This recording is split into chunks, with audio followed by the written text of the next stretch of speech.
दोनों भाई बहन अपने मम्मी पापा की कब्र के सामने खड़े रो रहे थे। पापा ने कर्ज न चुका पाने के कारण फांसी लगा ली थी और माँ ने जहर पीकर अपनी जान दे दी थी। अनाथ हो चुके दोनों भाई बहन कब्रिस्तान से बाहर निकलते हैं। कुछ देर बाद वे एक घर के सामने पहुंचते हैं और दरवाजे की घंटी बजाते हैं। घर का मालिक दरवाजा खोलता है। दोनों बच्चे हाथ जोड़कर कहते हैं, हमारे मम्मी पापा ने किसी से उधार लिया था पर लौटा नहीं पाए और मर गए।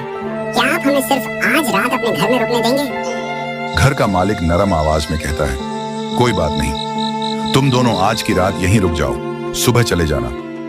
दोनों बच्चे घर के अंदर जाकर आराम करने लगते हैं। अभी भाई राइस्टार देखता है कि घर का मालिक बाहर जाकर किसी को फोन कर रहा है। मेरे घर 2 अनाथ बच्चे आए हैं, तुम मुझे 1 करोड़ दो, मैं दोनों को बेच दूंगा। वह तुरंत अपनी बहन के पास दौड़कर जाता है।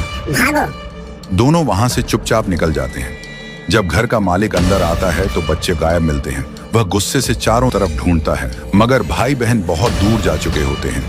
करीब 1 घंटे तक भटकने के बाद दोनों एक सुनसान तबेले भैंसशाला में पहुंचते हैं तो दोनों ने वहीं रात बिताने का सोचा। बहन थकी और भूखी होकर रोते हुए कहती है, भैया मुझे बहुत भूख लगी है, सुबह से कुछ नहीं खाया।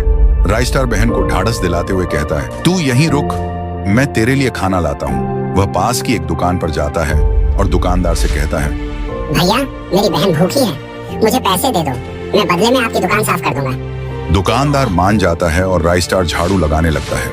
वह पूरी मेहनत से दुकान का हर कोना चमका देता है। काम खत्म होने के बाद वह दुकानदार से कहता है, अब मुझे कुछ पैसे दे दो, मैं अपनी बहन के लिए खाना ले जाऊं। लेकिन दुकानदार गुस्से से चिल्लाकर कहता है, पैसे चाहिए? निकल यहाँ से, कोई पैसे नहीं मिलेगा।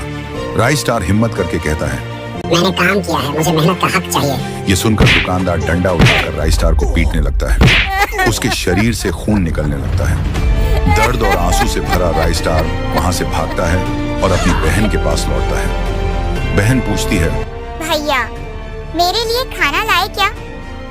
राइस्टार रोते हुए कहता है, नहीं बहन, ये दुनिया बहुत जालिम है। मैंने दुकान पर काम किया मगर पैसे मांगने पर उन्होंने मुझे बहुत मारा। बहन मासूमियत से मुस्कुराती है और कहती है, कोई बात नहीं भैया, मैं पानी पीकर ही सो जाती हूँ।